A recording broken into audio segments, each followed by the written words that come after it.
نصيرا وقل جاء الحق وزهق الباطل إن الباطل كان زهوقا وننزل من القرآن ما هو شفاء ورحمة للمؤمنين ولا يزيد الظالمين إلا خسارا. صدق الله العظيم. Ya, terima kasih Mas Yaser untuk tilawahnya. Semoga yang membaca dan yang mendengarkan mendapatkan pahala dari Allah. Ini harap bersabar ya teman-teman, Pak Bagusnya belum hadir. Jadi sambil menunggu Pak Bagus, mungkin saya akan membacakan CV beliau terlebih dahulu ya, biar teman-teman ini terbayang siapa sih sebenarnya beliau ini. Ya beliau ini Masya Allah sibuknya ya, jadi ini masih rapat tadi, baru selesai rapat, jadi nanti akan menyusul. Ini Pak Bagus ini salah satu dosen di psikologi UGM. Ini fokusannya di psikologi industri dan organisasi. Beliau merupakan presiden dari International Association of Muslim Psychologists, terus presiden of Indonesian Movement of Human Dignity. Oke, ini beliau sangat berpengalaman sekali di bidang psikologi, terutama di bidang industri organisasi. Nah ini teman-teman semua ini semuanya dari UGM apa enggak ya?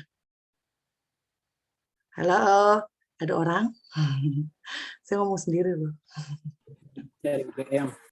Campur-campur, Mbak. Oh, dari mana aja Mas di datanya?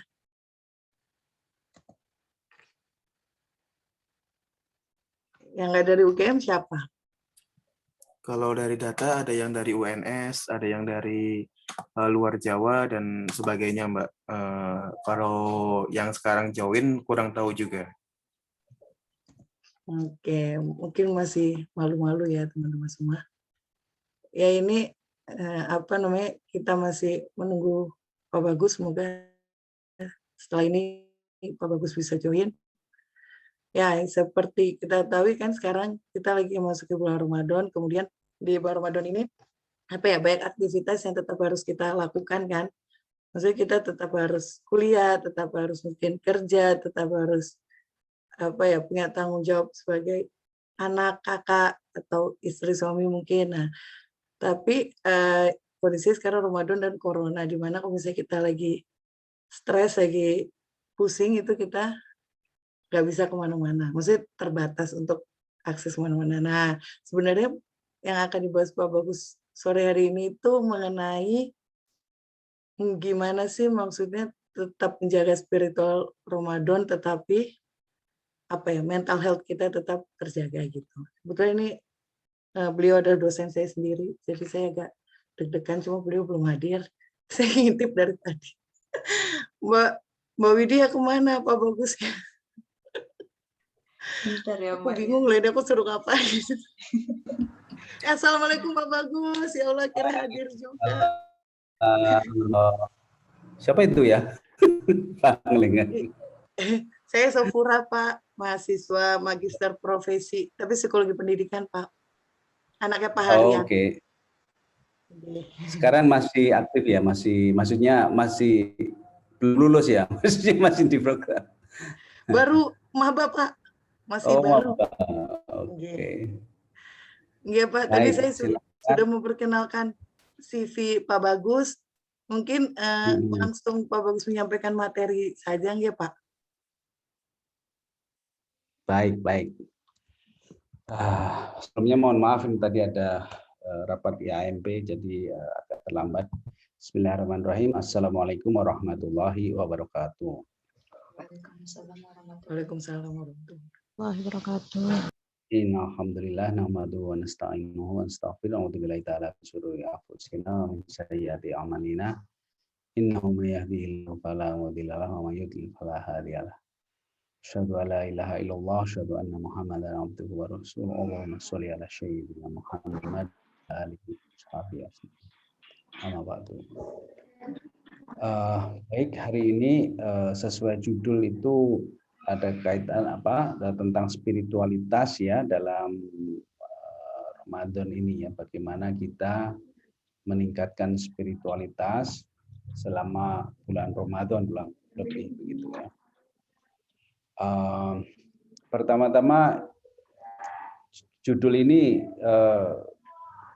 sangat umum ya, jadi ini saya makanya akan memberanikan diri untuk mengarahkan ya dari judul ini dalam suatu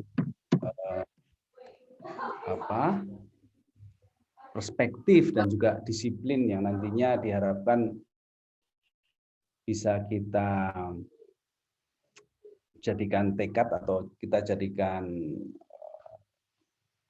sikap ya yang insya Allah akan mengubah bagaimana kita berislam atau menjalankan Islam selama bulan Ramadan ini, dimulai dari bulan Ramadan ini. Nah, ini juga satu hal yang harus kita ingat ya, bahwa kita itu sering menggunakan Ramadan itu hanya seremonial ya, sehingga seolah-olah apa-apa gitu selama Ramadan ya, selama Ramadan. Jadi seolah-olah Ramadan kita beramal atau hanya meningkatkan akhlak itu pada saat Ramadan saja. Nah, ini juga salah satu hal yang harus kita koreksi ya. Jadi Ramadan itu bukan event ya, bukan festival. Bahkan kalau di media-media barat kadang-kadang memang disebutnya sebagai festival. Jadi seperti di agama-agama lain itu kan ada ritual festival di hari-hari tertentu ya, perayaan dan sebagainya. Itu tidak demikian kalau dalam Islam ya. Sebenarnya Ramadan ini adalah suatu momentum untuk peningkatan diri yang terus-menerus. Jadi ini juga satu hal yang perlu kita perhatikan, karena kalau kita kaji lebih mendalam ya, pesan dalam Ramadan ini ada meningkat ya. Jadi bukan merayakan, tetapi proses meningkatkan diri, proses meningkatkan ketakwaan ya. Jadi kita diperintah untuk berpuasa di bulan Ramadan agar kita bertakwa. Jadi ada tujuan, dan takwa itu meningkat terus takwa itu. Makanya di surat Al-Hujurat ayat 13 itu yang sangat terkenal, mengatakan bahwa perbedaan kulit, jenis kelamin ya, suku-suku dan bangsa-bangsa itu sebetulnya tidak menunjukkan kualitas, itu hanya menunjukkan keragaman ya, bahwa kita berbeda-beda, kita harus saling menghormati, menghargai, saling belajar. Tapi yang akan membedakan kita itu adalah derajat ketakwaan ya. Jadi di hadapan Allah kualitas itu dari ketakwaan, dan salah satu jalan untuk meningkatkan derajat ketakwaan ini adalah di bulan Ramadan. Nah, ini satu poin yang ingin saya sampaikan supaya kita sadari bersama. Jadi sekali lagi judul-judul yang ada istilah selama bulan Ramadan, menjelang Ramadan dan sebagainya itu sebenarnya seharusnya dihindari. Karena seolah-olah kita tuh hanya akan meningkatkan misalnya spiritualitas itu selama bulan Ramadan doang gitu ya. Itu kesan-kesan itu yang mestinya kita hindari. Itu yang pertama. Nah, yang kedua, seperti saya katakan tadi, kalau kita bicara spiritualitas ya, lalu kita kaji dalam khasanah keilmuan, ya, spirituality dan sebagainya itu, maka kita akan menemukan banyak sekali variasi dan pendapat tentang spiritualitas ini yang satu sama lain belum tentu sinkron ya. Jadi misalnya gini, salah satu aliran psikologi yang mengklaim ya spiritual gitu adalah transpersonal psychology gitu ya. Namun demikian di dalam transpersonal psychology itu ada subbagiannya yang disebut sebagai samanisme misalnya ya. Samanisme itu apa? Samanisme itu sebetulnya perdukunan. Jadi dalam khasanah psikologi atau khasanah ya, literatur barat lah bisa dibilang begitu ya. Itu ketika mereka bicara spiritualitas itu campur aduk antara perdukunan dengan agama, dengan hantu dan sebagainya. Jadi kalau di Indonesia kan wisata spiritual gitu, misalnya ke pesantrennya Agim, misalnya gitu ya, itu ada wisata spiritual. Tapi kalau di Inggris wisata spiritual itu ke tempat-tempat yang berhantu itu. Jadi di Inggris itu kan banyak hantu ya ceritanya ya. Itu ya dianggap spiritual. Makanya kata spiritual ini harus kita definisikan ulang atau kita pertajam begitu ya supaya nanti membawa manfaat pada kita yang tujuannya adalah untuk meningkatkan ketakwaan. Dan tentu saja ketakwaan itu berlawanan arah dengan perdukunan atau perhantuan dan sebagainya, itu yang sama-sama juga disebut sebagai fenomena spiritual gitu. Nah, oleh karena itu maka momentum Ramadan ini marilah, mumpung ini masih awal ya, baru hari ketiga ya. Tapi hari ketiga itu sudah 10% ya. Ini kita harus aware ya, harus treasure ya. Treasure itu artinya eman-eman gitu ya, mengeman-eman momentum Ramadan ini ya. Jangan sampai lewat begitu saja karena kesempatan kita banyak untuk meningkatkan diri, bukan sekedar menikmati atau merayakan beramai-ramai di bulan Ramadan, terus kumpul keluarga dan sebagainya, itu buka bersama. Untung ini pandemi ya. Sebelum pandemi itu Ramadan isinya buka bersama terus ya. Jadi seolah-olah ini bulan berpesta pura, dan ini juga tercermin dari dunia. Jadi itu kalau Ramadan sama Idul Fitri itu untung besar karena umat Islam tuh ya selama itu. Nah ini luruskan. Dan pandemi ini sebetulnya membantu kita untuk mengurangi euforia bulan Ramadan dengan berbagai perayaan dan sebagainya itu. Nah, yang harus dari kita memang ini prestisius ya. Ramadan ini adalah sesuatu momentum yang sangat berharga sekali, jangan sampai terlewatkan, tapi bukan untuk di-enjoy aja begitu ya, tapi untuk betul-betul menggembleng diri kita untuk bisa meningkatkan ketakwaan, itu tujuannya. Jadi saya kebetulan kemarin ikut kuliahnya Profesor Yasir Auda ya, seorang ahli makosid perspektif ya. Beliau mengatakan bahwa agama Islam itu salah satu paradigma utamanya adalah bahwa segala sesuatu itu ada maksudnya. Jadi tidak ada sesuatu yang terjadi dalam kehidupan ini yang purposeless ya. Tidak ada segala sesuatu itu yang hanya kebetulan, yang hanya koinsiden ya. Semuanya itu ada purpose. Ini yang pertama. Nah, sehingga kalau kita menghayati satu ini saja, maksudnya mulai dari satu ini, karena kalau menurut skema yang disampaikan Prof. Yasir Auda itu ada 7 ya komponen dalam agama Islam itu. Saya belum hafal ya, tapi ini saya sedang belajar juga. Jadi kita sama-sama belajar nih ya. Saya akan menyampaikan yang saya sudah pahami ya, supaya saya juga bisa langsung mempraktekannya. Kan nggak boleh menyampaikan sesuatu yang sendiri nggak paham ya. Baik, alasan ini nggak apa-apa, biar namanya juga dosen ya. Dosen tuh banyak alasan. Kalau nggak tahu dia bilang seolah-olah nggak perlu disampaikan. Tapi ya betul, tapi memang betul bahwa kita harus menyampaikan apa yang kita tahu dan kita yakini, dan kita juga berusaha mengamalkannya. Itu yang penting. Nah, purpose itu yang poin pertama. Jadi segala sesuatu dalam hidup kita ini itu ada tujuannya, ada maksudnya. Ramadan ada karena ada maksudnya, dan itu sudah tertulis di surat Al-Baqarah 183 sampai 185 kalau ya. Itu bahwa berpuasa itu adalah untuk meningkatkan ketakwaan supaya kita bertakwa ya. Jadi itu salah satu contoh tentang puasa.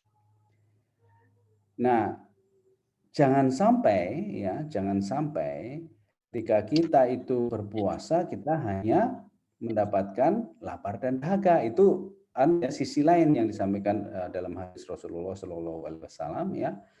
Jadi kalau kita gagal faham ya tentang makna dari Ramadan ini, maka bisa jadi kita hanya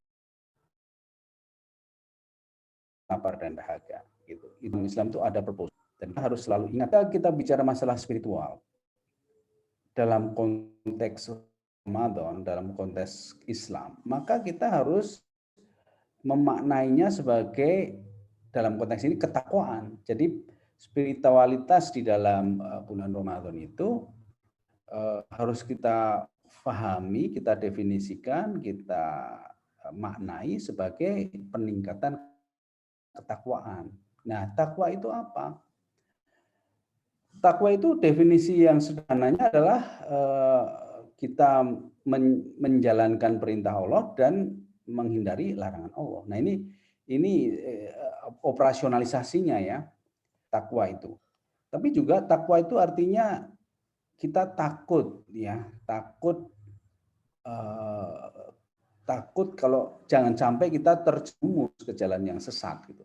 Artinya apa? Artinya kita harus berhati-hati dalam melakukan tindakan ya, dalam bertindak, dalam berpikir, dalam berbicara ya. Itu kita harus hati-hati karena takwa itu juga berarti menghindari kesalahan, menjauhi kemungkinan terjadinya kesesatan gitu. Itu bertakwa ya. Nah, kenapa lalu kok apa kaitannya dengan spiritualitas? Nah, di sini makanya spiritualitas itu seharusnya kalau dalam bahasa Islamnya itu adalah percaya kepada yang gaib ya. Spiritualitas itu kan sesuatu yang kalau dalam Islam yang gaib itu spesifik ya. Pertama yang maha gaib itu ada Allah, kemudian ada malaikat ya. Termasuk juga setan. Jadi percaya itu artinya salah satu level kepercayaan itu artinya menyadari dan mengakui. Nah, ini juga kadang-kadang kita ini abai ya terhadap kehadiran setan ini. Makanya ada ulama di zaman klasik dulu sampai menulis ensiklopedia tentang setan, yang itu Tablis Iblis ya. Jadi setan itu kerjanya begini loh. Ensiklopedianya ada itu. Saya belum mempelajari tapi sudah beberapa kali mendengar dan insya Allah kemarin dapat kopinya, ini baru akan saya pelajari bagaimana. Jadi nanti katanya ya, ini saya baru mendengar ceramah dari seorang ustadz, saya lupa namanya, tapi saya ingat sekali pesannya bahwa di dalam ensiklopedia setan itu, Tablis Iblis itu ada misalnya kalau dia pegang itu setannya seperti apa, kalau dia seorang mahasiswa setannya seperti apa, kalau dia seorang suami setannya seperti apa, kalau seorang istri setannya. Jadi semua status kita dalam kehidupan kita itu akan diganggu oleh setan dengan berbagai cara dan berbagai macam strategi ya untuk menyesatkan kita. Nah, kadang-kadang istilahnya itu bahkan umat Islam sendiri ya itu kadang-kadang mengecilkan ya setan itu, seolah-olah setan itu nggak ada atau nggak penting atau apa sih dikit-dikit setan dan sebagainya itu. Ini sangat berbahaya karena kalau menurut Ustadz saya ya, Ustadz Ali itu mengatakan bahwa salah satu kelihayan setan itu adalah membuat kita jadi tidak percaya adanya setan. Jadi istilahnya membuat dirinya jadi tidak diakui, itu adalah salah satu strategi setan gitu. Artinya kita jadi bahan sasaran yang empuk bagi setan. Kita nggak percaya kalau ada setan, jadi kita semua akan mudah sekali tergoda oleh setan karena kewaspadaan otomatis akan sangat rendah. Nah, ini kesadaran akan adanya setan ini juga aspek spiritual juga, karena nggak kita lihat, kita bisa memegang, tidak mencium baunya, tidak bisa kita lihat, tapi itu berbisik ya, banyak mempengaruhi, kadang mempengaruhi mimpi kita, kadang mempengaruhi ide kita atau hawa nafsu kita yang sering dan juga menipu kita, menipu tentang sesuatu. Ini kan kalau kita lihat sejarah manusia ya, Nabi Adam sebagai manusia pertama itu ya sejak awal sudah ditipu oleh setan. Jadi kesadaran akan adanya setan, bahwa setan adalah musuh yang nyata bagimu dan janganlah ikuti langkah-langkah setan, itu merupakan juga salah satu aspek spiritualitas seorang muslim yang dipertajam ya pada saat bulan Ramadan, tapi juga harus diteruskan setelah Ramadan, karena ini Ramadan itu semacam penggemblengan ya untuk jadi peningkatan ya kesadaran itu. Ya nanti akan turun lagi. Manusia itu kan up and down ya. Jadi ada hadis juga mengatakan bahwa iman itu naik dan turun dan sebagainya. Itu fenomena juga yang harus kita terima. Makanya kita harus selalu bertakwa, itu salah satunya juga menjaga diri ya. Jangan sampai kita terlalu mudah terombang-ambingkan, jangan sampai kita terlalu mudah sudah bagus-bagus ibadahnya tiba-tiba kendor lagi. Kita jaga, bahkan doa kita Rabbana la tuzigh qulubana ba'da idh hadaitana ya. Jadi ya Allah, janganlah Engkau goyahkan hati kami lagi setelah kami mendapat petunjuk. Jadi keniscayaan itu bahwa kita itu akan tergoda oleh setan, akan terjatuh lagi. Makanya kita harus selalu menjaga diri. Dan Ramadan itu momentum kita untuk juga merecharge istilahnya, supaya kita kembali terlatih ya untuk menjaga diri ini. Itu poin yang kedua ya. Tadi yang pertama adalah tentang Ramadan jangan dianggap sebagai suatu festival ya, atau euforia gitu, kumpul-kumpul, buka bersama, belanja dan sebagainya. Yang kedua, spiritualitas itu harus kita definisikan, kita pahami dengan benar, dan yang jarang disampaikan itu adalah kesadaran ya, kesadaran kita juga spiritual. Kan yang sering disampaikan spiritualitas itu ya hanya percaya pada Allah ya, lalu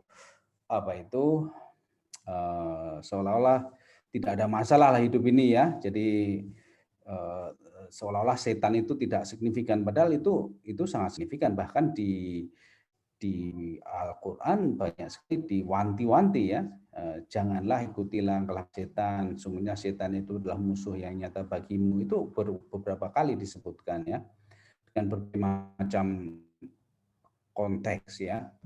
Bahkan misalnya gini, setan akan membuat kamu melihat perbuatan itu baik, padahal perbuatan itu buruk ya. Jadi kamu melakukan sesuatu yang buruk, tapi setan membuatnya seolah itu baik, itu setan juga. Jadi kita merasa ya sebagai manusia ini, saya sudah baik, padahal masih buruk. Kenapa bisa begitu? Karena setan mengelabui kita, misalnya gitu ya. Lalu orang-orang yang merusak ya, melakukan kerusakan di muka bumi, ketika diingatkan dia bilang, oh saya mau buat perbaikan kok, misalnya gitu. Ini juga tipu daya setan bermain di situ. Misalnya orang bilang sustainable development. Nah, ini kan isu yang up to date misalnya. Sustainable development, wah, bagus seolah-olah. Tapi di dalamnya itu ada pengakuan terhadap seks menyimpang. Dianggap sustainable, itu kan nggak masuk akal. Awang itu yang membuat manusia punah, iya kan? Perilaku seks menyimpang itu suatu perilaku yang niscaya akan membuat manusia punah. Pertama, penyakitnya banyak. Yang kedua, tidak memberikan keturunan. ya kan? Lalu populasi akan menurun gitu, dan itu sudah terjadi sebetulnya fenomena itu. Tapi kita tidak melihatnya sebagai sesuatu yang mengancam, ya. Di negara-negara Eropa, Amerika, bahkan Jepang itu juga sudah mulai. Jepang itu kan juga tadinya tradisional, tapi lama-lama semakin liberal, ya. Itu juga mulai, ya, Australia, New Zealand itu menolaknya karena perilaku-perilaku menyimpang yang mereka lakukan itu, ya. Nah, bagaimana sehari-hari itu kita berinteraksi dengan setan. Setan itu sehari-hari mempengaruhi pikiran kita, ya, hati kita, dibolak-balik, ditipu, ya. Ini katanya ini hak asasi manusia, tapi sebetulnya itu adalah pemusnahan atau apa istilahnya, membuat manusia punah, ya. Contoh yang lain misalnya penghapusan kekerasan terhadap kekerasan seksual, tapi isinya apa? Free sex, ya, atau sexual consent. Lalu keluarga dianggap mengekang kebebasan seks wanita, macam-macam lah. Jadi kontradiktif, ya, antara propaganda dengan isinya, ya. Ini contoh-contoh bagaimana hidup kita ini sebetulnya banyak sekali terekspos atau terbuai oleh tipuan-tipuan setan. Lalu ada istilah yang baru ini, saya gemes, ya, atau apa istilahnya itu agak gemes, ya, mungkin bahasa yang tepatnya gemes. Ini banyak orang itu merasa bangga dengan post-truth, ya, dengan strategi politik, dengan post-truth, dengan sosial media dan sebagainya. Itu sebetulnya kan post-truth itu apa? Post-truth itu adalah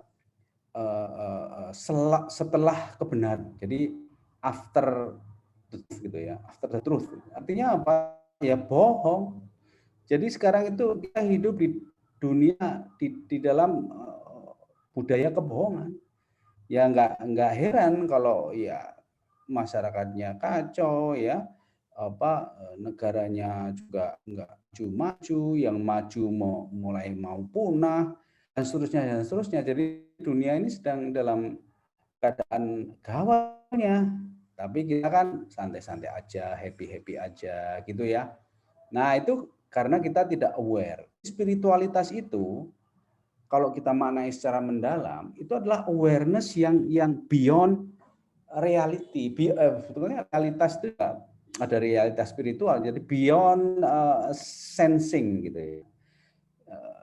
Sesuatu yang bisa kita indera, sesuatu yang gaib, ya, sesuatu yang tidak kelihatan, tidak terasa, tidak terbau, tapi ada, gitu, dan itu real, gitu. Nah, kita sering menganggapnya yang gaib itu nggak real. Nah, itu yang membuat kita jadi terombang-ambing.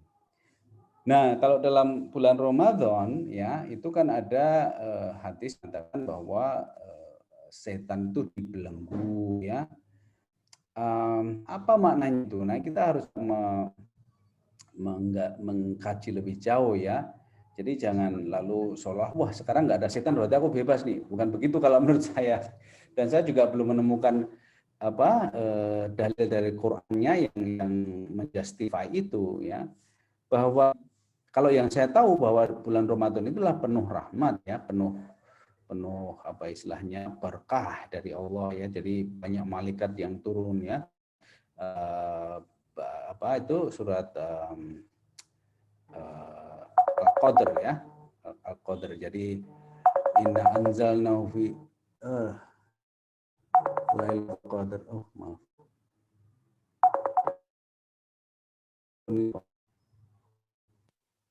Halo.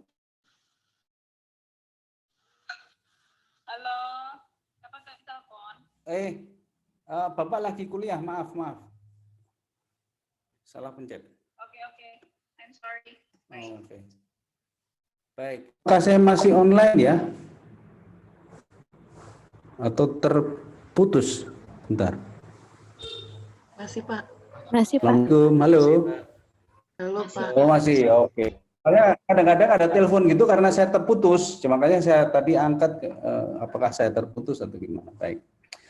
Jadi sekali lagi bahwa selama bulan Ramadan setan dibelenggu itu berarti harus kita bebas melakukan apa saja, tapi maksudnya kita itu diberi keringanan ya dalam beribadah, kita punya semangat. Tadinya mungkin bangun subuh aja susah, tapi ini bangun sahur juga kayak ringan ya sebagainya. Kalau lihat itu sebagai rahmat Allah ya di bulan Ramadan yang penuh berkah ini bagi kita untuk membiasakan diri beribadah, disiplin dan sebagainya untuk bisa meningkatkan ketakwaan tadi. Jadi sekali lagi ketika kita bicara masalah spiritual di bulan Ramadan itu betul-betul harus kita hayati ya, kita pahami secara mendalam ya.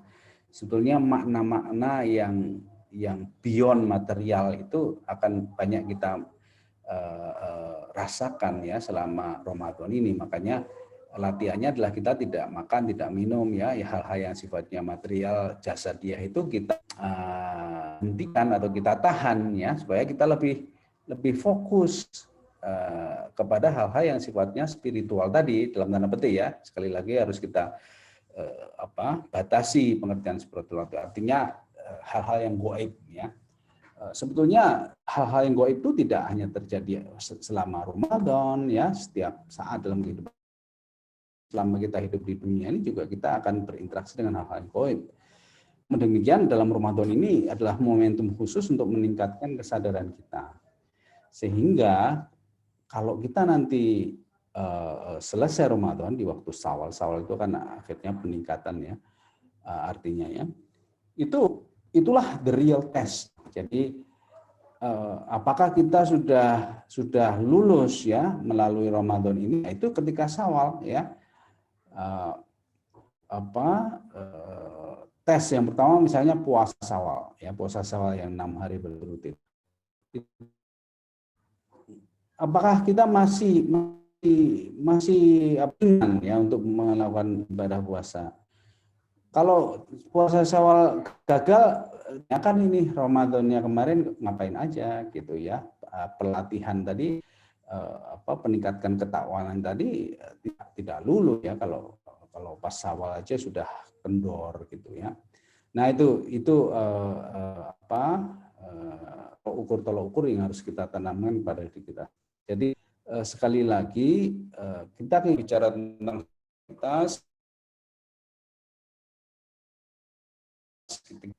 hal yang gaib, kita harus jelas ya. Jadi bukan dalam arti yang nggak jelas ya. Kadang-kadang kita bicara tentang sesuatu yang nggak kelihatan dan sebagainya itu seolah-olah seperti angan-angan ya, bayang-bayang. Enggak, kalau kita Bapak Islam itu jadi ada malaikat, ada setan. Malaikat turun ya, malam Lailatul Qadar itu malaikat berbondong-bondong, kemudian bagaimana setan itu setiap saat mengganggu kita, melemahkan semangat ibadah kita dan sebagainya. Itu yang betul-betul harus kita sadari dalam aspek spiritualitas ini.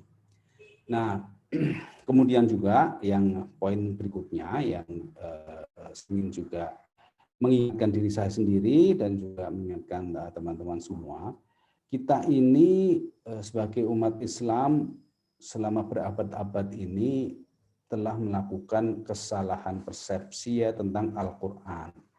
Ini saya diingatkan kembali oleh Profesor Yasir Auda seminggu yang lalu ya, bahwa beliau juga mengamati ya, beliau udah keliling dunia, ketemu dengan komunitas muslim di mana-mana, dan beliau melihat bahwa orang-orang Islam sekarang ini kok jauh dari Quran. Apa artinya? Pertama,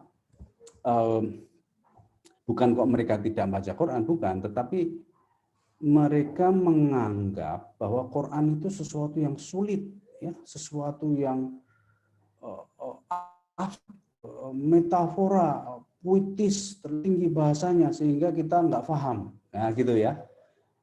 Atau ketika kita mau belajar Quran itu kita sering menghambat diri dengan wah saya nggak bisa bahasa Arab, gimana saya bisa paham ini? Harusnya saya harus belajar bahasa Arab dulu baru bisa baca Quran dan seterusnya dan seterusnya. Nah, marilah ya kita dalam momentum Ramadan tahun ini coba Anda mengakrabkan diri dengan Quran. Karena Quran itu ternyata bukan sesuatu yang abstrak. Quran itu sangat jelas, sangat tegas, tidak ada malu-malu ya, tidak ada tedeng aling, tapi juga tidak kasar ya.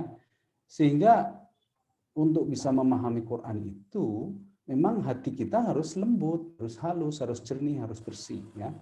Karena Quran itu sangat halus. Bukan berarti tidak jelas, tapi dia halus sehingga dia menyentuh hati yang lembut, menyentuh hati yang bersih.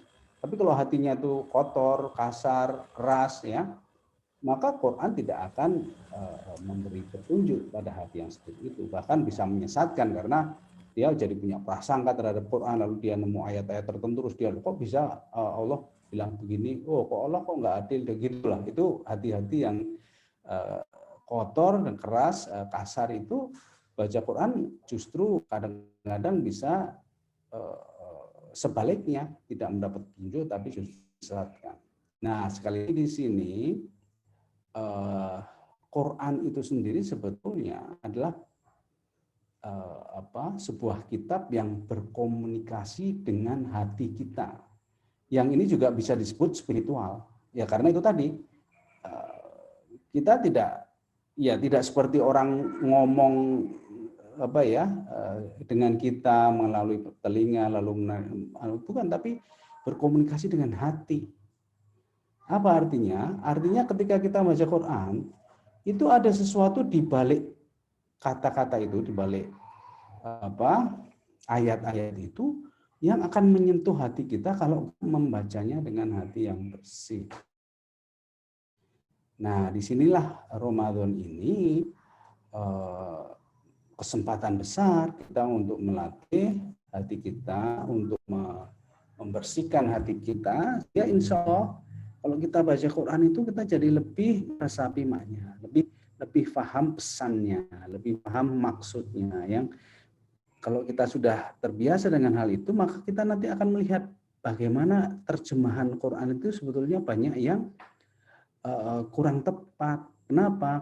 Karena kadang-kadang terjemahan itu melokalisir makna. Contohnya yang saya sering gemes juga ini. Jadi misalnya Maryam itu kan wanita yang sangat mulia ya. Beliau dilahirkan dari keluarga Imron yang mulia, sepupunya Nabi Zakaria yang mulia juga, dari keluarga yang terhormat lah begitu. Dan Maryam itu lahir dari doa orang tuanya yang sangat tulus, yang menginginkan soleh ya, yang lahir. Kemudian ketika lahir Maryam, ibunya agak kaget, ya Allah, kok kamu lahirkan perempuan gitu. Lalu Allah menjawab bahwa Allah lebih tahu dari mereka. Artinya apa? Artinya budaya waktu itu, sebaik-baik orang itu budayanya itu menganggap wanita itu warga negara kelas 2. Kalau mereka mengharapkan anak soleh itu yang diharapkan laki-laki gitu.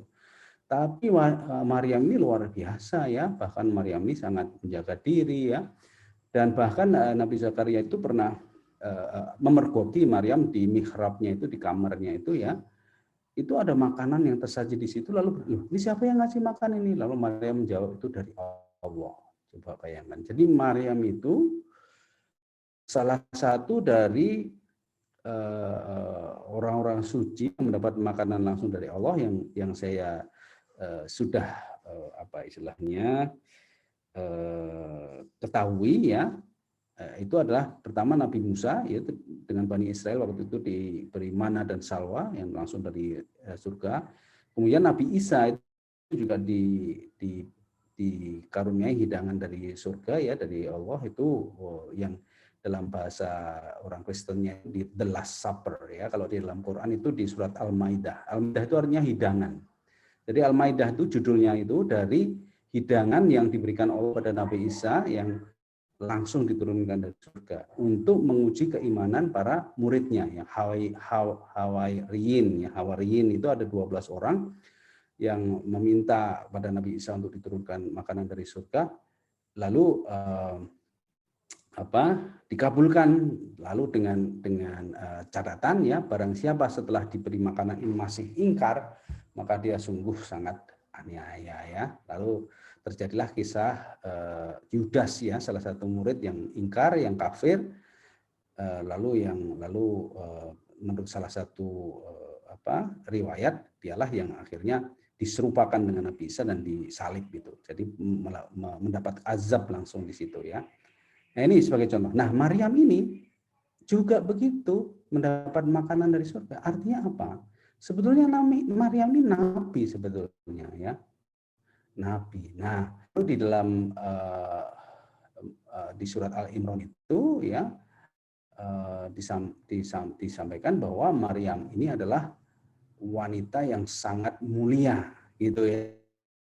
Lalu dalam terjemahan bahasa Indonesia, Anda bisa ceklah di terjemahan bahasa Indonesianya. Saya bahasa Inggrisnya banyak versi ya. Tapi di terjemahan bahasa Indonesia itu wanita yang sangat mulia dalam kurun di zamannya. Coba nih. Mulia di zamannya. Emang di zaman lain ada yang lebih mulia dari Maryam? Kan gitu ya. Jadi ini artinya apa? Artinya kita Quran itu betul-betul harus memahami konsep secara keseluruhan, secara menyeluruh ya, dan juga konteks yang spesifik tapi juga terkait dengan konsep yang mendalam ya. Jadi jangan sampai lalu kita reka-reka sendiri pakai di zamannya segala, seolah-olah kita menganggap di zaman lain ada yang lebih mulia dari Maryam. Siapa? Enggak ada. Jadi wanita yang paling mulia, paling mulia itu ya Maryam itu, karena satu-satunya seorang wanita yang memang nabi, dan itu Allah menunjukkan bahwa tidak benar bahwa yang mulia itu hanya laki-laki, ya ditunjukkan itu. Dan kemarin kebetulan di Masjid UGM saya diminta menyampaikan bagaimana pendapat Quran tentang pria dan wanita. Saya temukan sekian belas ayat ya tentang pria dan wanita itu Allah tidak membedakan. Jadi mereka beribadah, mereka mendapat pahala, mendapat kesempatan masuk surga itu sama, tidak dibedakan. Jadi selalu disebutkan laki dan perempuan, laki-laki dan perempuan. Ya. Tapi kadang-kadang kita sebagai manusia itu sering membeda-bedakan, seolah-olah wanita itu sebagai warga negara kelas 2. Nah, ini yang menyebabkan gerakan feminisme itu ya. Feminisme itu adalah arus balik atau bagaimana para wanita yang sering dinomorduakan ini protes lalu kembali melawan laki-laki atau bapak atau keluarga dan sebagainya ya, patriarki yang dianggap selalu mendingan pria. Nah, ini contoh salah satu bagaimana Quran ini juga harus kita baca dengan hati yang bersih ya, jangan kita baca dengan prasangka ya, baca dengan kecurigaan, dengan apa istilahnya itu tidak terima dan sebagainya, perasaan-perasaan itu. Nah, ini saya kira ini juga level spiritualitas yang lain, karena sekali lagi orang sama-sama membaca Quran, tapi efeknya itu berbeda dan itu tergantung pada kebersihan hatinya. Jadi bukan tergantung pada keahlian bahasa Arabnya, bukan tergantung pada posisinya di masyarakat atau dia seorang syekh atau bukan dan sebagainya, bukan. Ya, jadi yang menentukan kualitas pesan yang bisa difahami oleh seseorang itu adalah hatinya. Karena Al-Qur'annya itu ya tulisannya sama gitu, tapi ada nuansa spiritual di dalam ayat-ayat Quran itu yang hanya akan bisa menyentuh dan memberi pencerahan terhadap hati yang bersih. Nah, momentum Ramadan ini sekali lagi adalah kesempatan yang sangat berharga ya, kita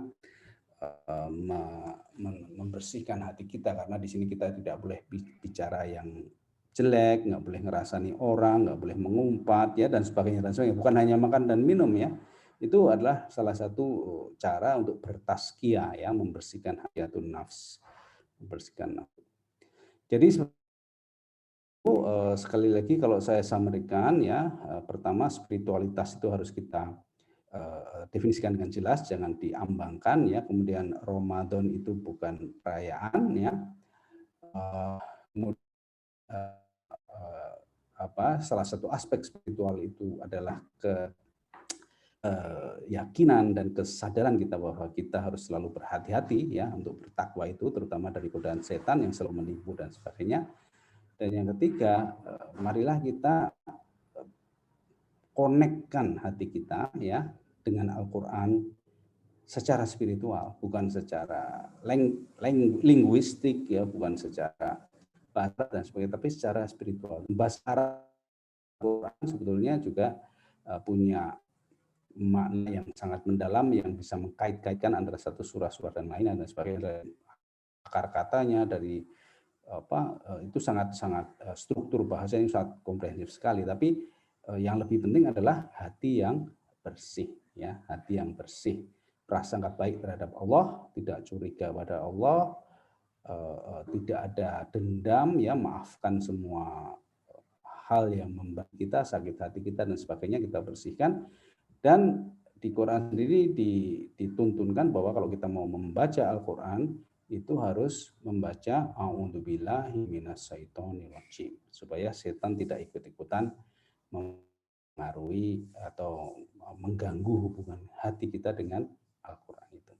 Demikian saya kira untuk sore ini, mudah-mudahan dengan 3 poin tadi, dengan penjelasannya bisa menjadi bekal kita untuk menjalani bulan Ramadan tahun ini, dan insya Allah kita bisa meningkatkan ketakwaan kita. Wallahu a'lam bishawab. Assalamualaikum warahmatullahi wabarakatuh. Waalaikumsalam warahmatullahi wabarakatuh. Terima kasih Pak Bagus atas materinya yang luar biasa. Sebelum masuk ke sesi tanya jawab, teman-teman yang belum mengisi absensi, silakan mengisi terlebih dahulu. Linknya ada di komentar, ada di chat. Kemudian ini kita masuk ke tanya jawab aja Pak. Mungkin pertama akan saya bacakan pertanyaan yang sudah dikumpulkan ke panitia dan sudah dipilih oleh panitia. Mungkin pertama 3 pertanyaan terlebih dahulu. Kemudian jika masih ada waktu nanti teman-teman di sini yang ingin bertanya, saya persilakan.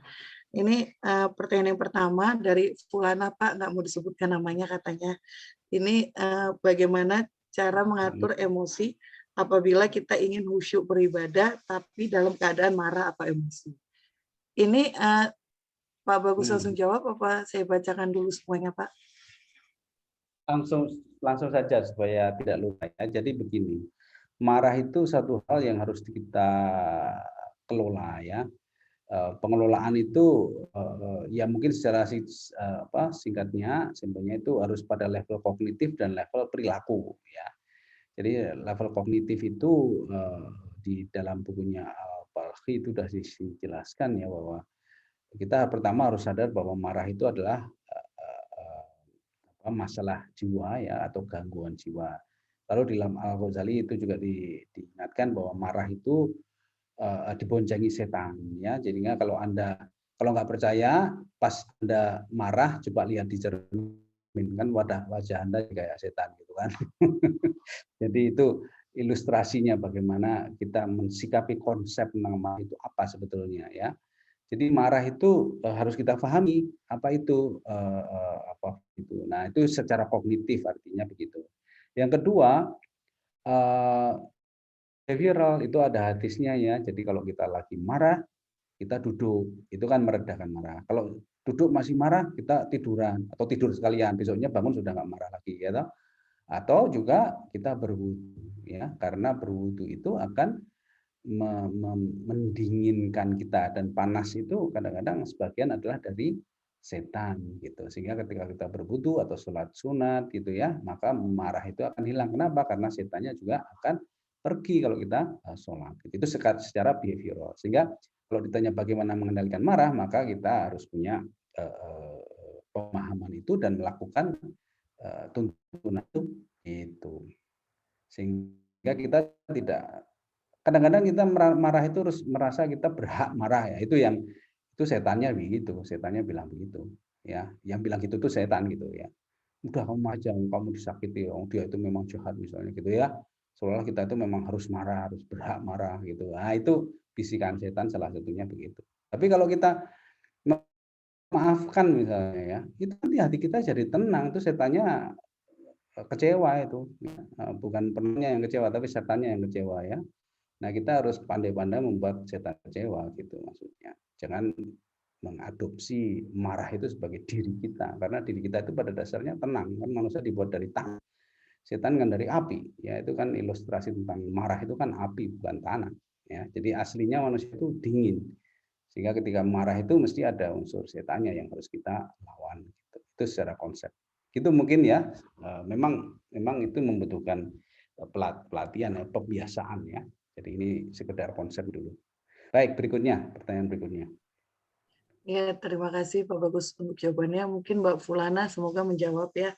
Ini pertanyaan kedua dari Mbak Salma Nur dari Universitas Pasundan. Ini katanya akhir-akhir ini isu soal kesehatan mental semakin baik dibahas.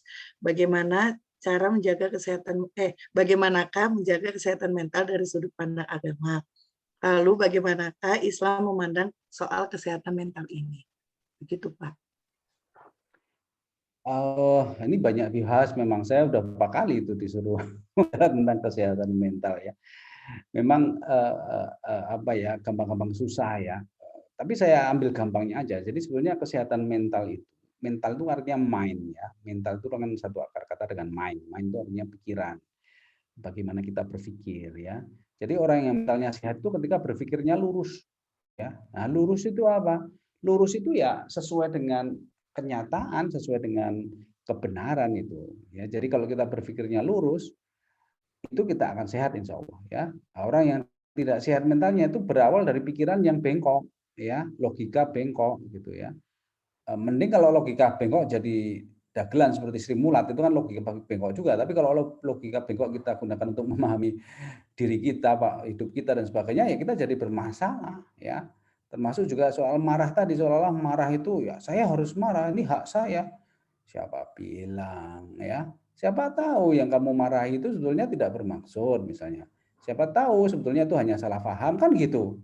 Itu orang yang sehat mental bisa breakdown ya permasalahan itu sehingga tidak terbuai oleh emosi yang berlebihan itu ya. Marah itu salah satu indikator gangguan mental itu menurut menurut klasifikasi Islam ya, sejak Al-Balaghi dulu sampai ke DSM-5 ya, anger, makanya ada anger management dan sebagainya itu ya. Jadi sekali lagi gampangnya kesehatan mental itu adalah berpikir lurus atau thinking straight ya. Nah, salah satu yang penting ini terkait dengan judul kita itu adalah bahwa kepercayaan pada yang gaib itu sangat penting untuk menjadikan kita jadi sehat mental. Kenapa?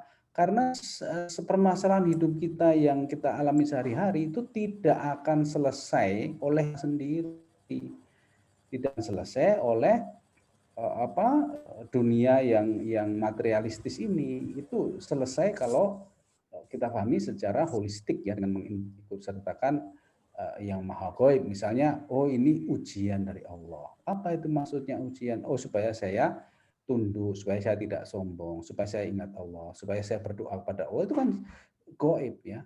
Lalu lebih jauh lagi misalnya, oh ini dunia itu memang isinya ujian ya. Sementara kehidupan yang sesungguhnya itu adalah di akhirat. Dan kalau kita sabar dalam menghadapi ujian ini, insya Allah kita akan berbahagia di akhirat. Itu kan juga gaib juga, akhirat itu belum ada, belum kita pernah lihat, tetapi kita yakin. Nah itu kunci kesehatan mental. Jadi orang-orang yang mengejar dunia itu rentan terhadap gangguan mental. Tapi orang-orang yang ingat akhirat, ingat mati ya, itu ingat bahwa hidup di dunia ini hanya berakhir pada kematian, yang itu segala sesuatu yang material itu tidak akan berarti lagi, yang berarti hanya amal soleh misalnya gitu ya. Yang kita bawa kepada kehidupan akhirat itu kan amal soleh, bukan kekayaan, bukan kedudukan, bukan kekuasaan kan gitu ya. Nah, maka kita akan sehat secara mental insya Allah gitu. Jadi sekali lagi, bagaimana kita memandang, berpikir tentang kehidupan kita, maka itulah yang akan menentukan kesehatan mental. Itu saya kira secara gampangannya ya.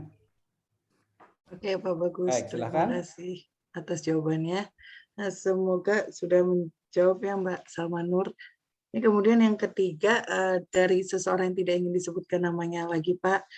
Ini dia bertanya bagaimana kita memaksimalkan Ramadan kali ini agar fisik dan mental bisa mumpuni selama menjalani ibadah di bulan Ramadan. Itu, Pak.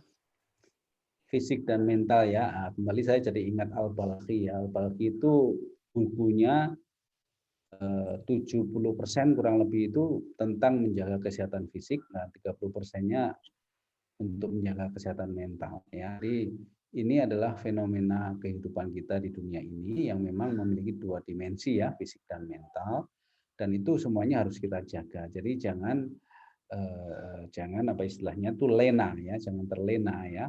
Misalnya kalau kesehatan fisik ya kita apa istilahnya itu jangan terlalu capek tapi jangan terlalu malas gitu. Jadi ketika kita menjalankan taraweh ya dengan khusyuk dengan dan sebagainya itu sebetulnya secara fisik juga akan buat sehat.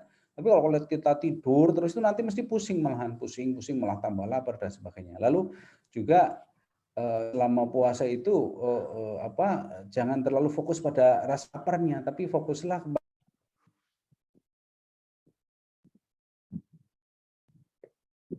yang masih kuliah kan belajar. Jangan fokus pada laparnya, itu nanti kalau kita fokus pada belajar dan sebagainya itu malah laparnya jadi tidak terasa ya. Artinya lapar itu tidak akan membuat kita sakit karena sudah ada penelitian ya. Puasa itu betul-betul membuat sehat. Kenapa? Karena sel-sel dalam tubuh kita itu mengalami peremajaan pada saat kita puasa itu. Tapi kalau puasanya kebablasan, misalnya nggak makan 5 hari full lah, itu bisa rusak. Tapi kalau cuma setengah hari, lalu besok siang hari lalu siang hari itu sehat ya, dan itu sudah didalilkan juga dalam Quran dan hadis ya, berpuasalah niscaya engkau akan sehat. Jadi itu bukan omong kosong, itu realistik ya, dan itu sudah dibuktikan oleh peraih hadiah Nobel kalau nggak salah ya dari Jepang ya, yang meneliti tentang regenerasi sel-sel itu, dan itu maksimal. Ada istilahnya itu saya pernah lihat di posting Facebook ya, bagaimana sel itu melakukan regenerasi sehingga dia menjadi sehat. Bahkan orang-orang yang tidak Muslim pun itu kalau ke dokter ya, itu dinasihatkan untuk puasa 2 kali seminggu minimal. Jadi kayak Senin Kamis itu, ya Senin itu buat sehat. Ya. Nah Ramadan ini khusus ya, tapi Ramadan boleh terus-terusan ya. Makanya hanya 30 hari. Karena kalau dari itu bisa berlebihan. Tapi yang diteruskan adalah Senin Kamis, jadi 2 kali seminggu itu akan menjaga kesehatan. Gitu. Nah, itu yang fisik ya. Kalau yang mental sekali lagi itu terkait dengan hati kita ya, memaafkan, yang melupakan hal-hal yang buruk ya pada Allah, jangan curiga pada Allah, berprasangka baik pada Allah, jangan pernah kepikir kok Allah nggak adil sih ya, misalnya gitu ya, itu bisa mengotori hati kita dan nanti ditunggangi setan ya, itu lebih parah lagi ya. Saya kira begitu jawaban singkatnya. Oke Pak, terima kasih. Mungkin masih ada sedikit waktu, kalau teman-teman yang di sini 2 orang ingin bertanya langsung, bagaimana Pak? Apakah berkenan? Pak Bagus. Ya boleh. Mungkin 5 menit lagi lah. Oke, silakan 2 teman-teman yang di sini yang pengen bertanya langsung open mic saja. Saya Kak. Oh ya, silakan Mas. Oke. Assalamualaikum warahmatullahi wabarakatuh. Waalaikumsalam warahmatullahi wabarakatuh. Apa kabar Pak Bagus? Siapa ini? Saya kenalkan, nama saya Bimantoro Hasibuan dari Universitas Islam Riau, Ustaz. Oh, oke. Pernah ketemu Pak ya? Mungkin ya. Gimana? Nah, baik-baik, sehat-sehat saja kan di Riau? Ya, masih sehat Pak. Alhamdulillah.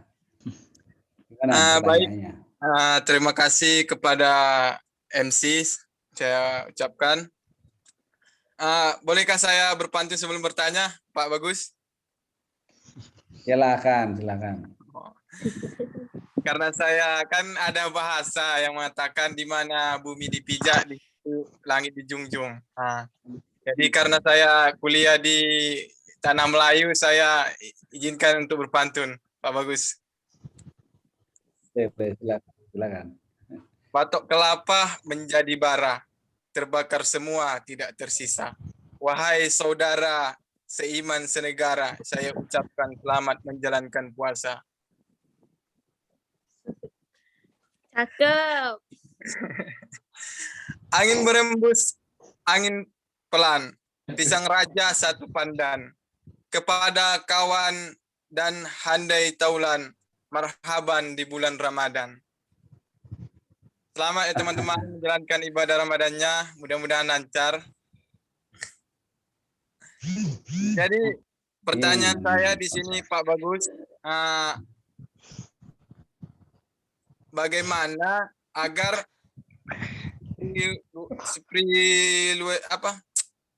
spiritualitas keimanan kita ini setelah Ramadan ini tetap terpacu, Pak Bagus. Sekian dan terima kasih pertanyaan saya, Pak Bagus. Assalamualaikum warahmatullahi wabarakatuh. Ya, itu saja atau ada lebih detailnya? Itu saja cukup, Pak Bagus. Iya, baik. Ya, begini, sekali lagi manusia itu kan secara sederhana dimensi kognitif dan ada dimensi perilaku, lalu ada dimensi afektif ya, perasaan ya. Nah, spiritualitas itu sebetulnya mencakup semuanya. Jadi kalau kita ingin menjaga spiritualitas dalam arti yang benar tadi ya, itu ya antara perilaku, pikiran dan perasaan itu harus sinkron ya. Jadi jangan pernah, misalnya gini contohnya saja, kalau dalam di dalilnya itu ya, ketika kita melakukan sesuatu yang hati kita itu tahu kalau itu tidak baik, maka perasaan kita akan was-was. Nah itu kan artinya tidak sinkron ya. Kalau kita tetap melakukannya, padahal perasaan kita was-was, khawatir itu atau takut ketahuan misalnya, itu kan tidak sinkron. Nah itu nanti kalau kita tidak waspada, kita biarkan itu terjadi, lama-lama spiritualitas kita akan menurun. Tapi kalau kita ikuti itu, maka kita akan semakin peka ya. Karena apa? Karena kalau ada getaran dalam hati ketika kita mau melakukan sesuatu, itu artinya kita dapat peringatan dari malaikat ya. Ingat bahwa setiap manusia itu dijaga oleh malaikat. Ya. Jadi kita ini dijaga malaikat juga, di samping ada setan yang selalu mengganggu. Jadi kita itu jadi rebutan lah antara malaikat dan setan itu.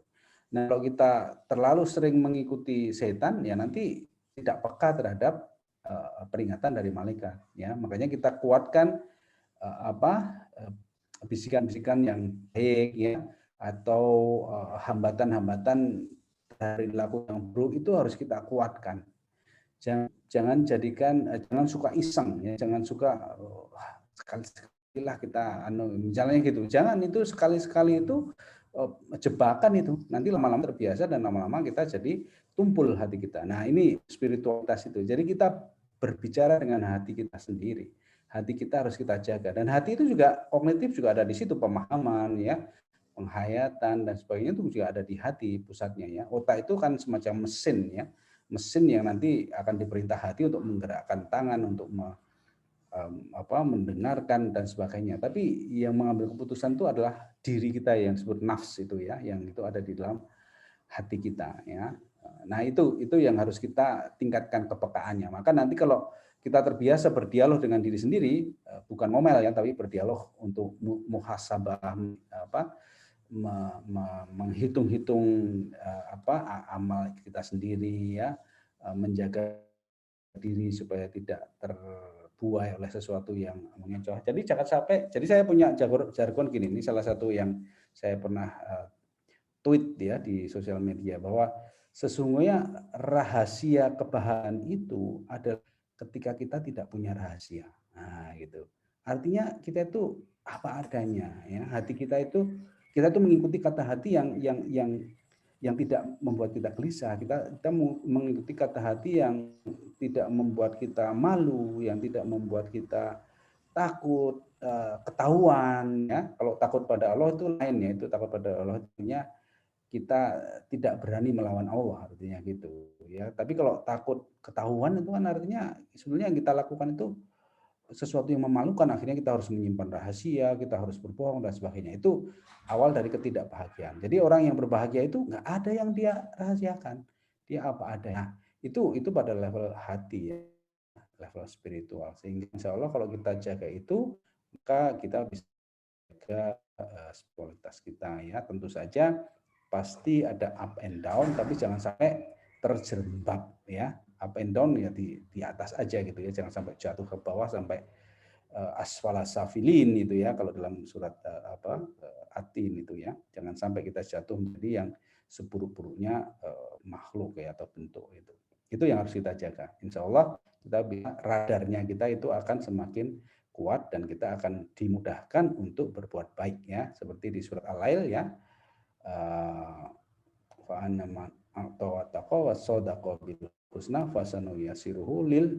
jadi akan dimudahkan untuk kemudahan. Jadi mudah untuk mendapatkan kebaikan. Itu kalau kita menjaga diri sendiri, kalau kita bertakwa itu nanti.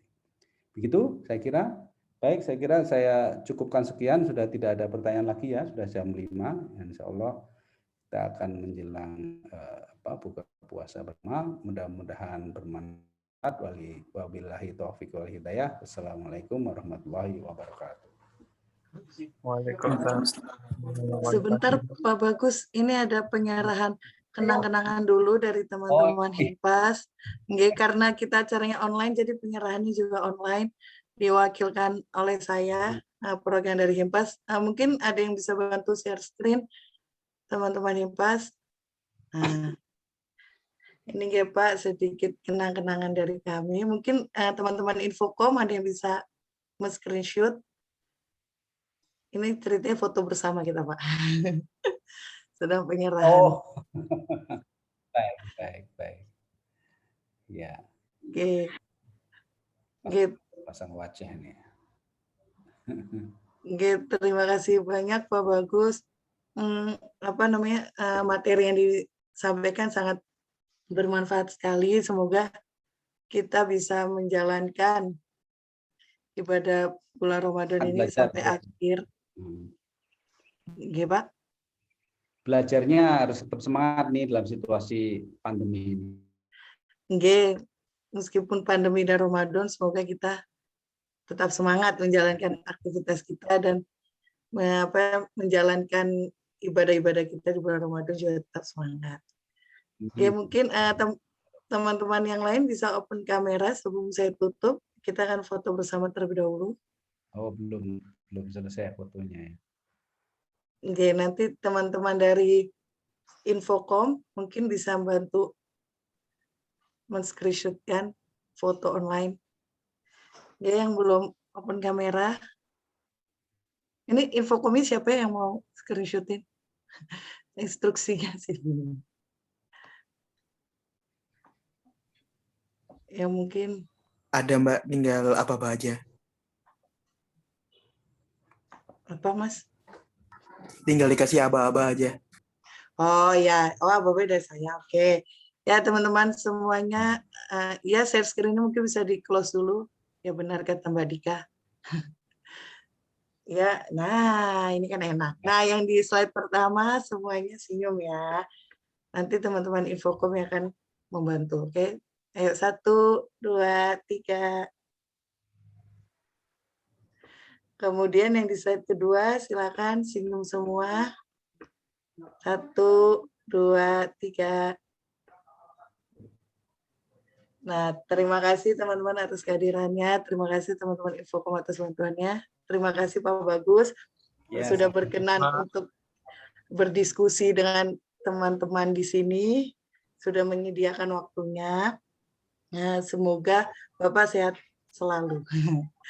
Oke, ini saya tutup dengan bacaan hamdalah dan doa kafaratul majelis.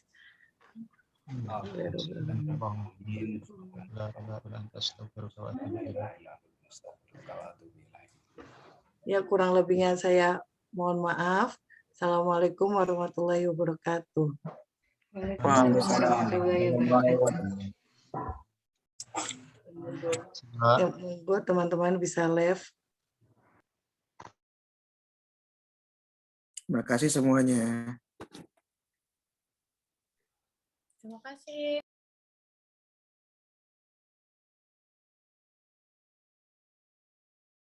Terima kasih semuanya. Terima kasih. Ini salahnya.